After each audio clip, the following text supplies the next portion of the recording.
Ayan, kahit inaantok-antok ako, kailangan pumunta sa palengke at mamili ng mga lulutuin for dinner. At ngayon, nakita ko ang mga prutas na tuwa lang akong i-video. Bayabas o, ano siya, tatlo, 20 Hong Kong dollar, ang tatlong peraso. Ayan, ito durian, galing Vietnam. Ayan, sabi dyan, no, Vietnam. Ayan ang presyo. Ito naman yung ibang prutas. Ayan. Manggang hinog at hilaw.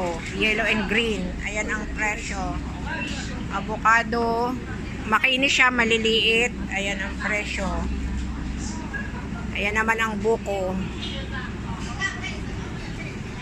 Yung pinya, oh. Wow, it's nice. Galing sa Pilipinas. Ayan.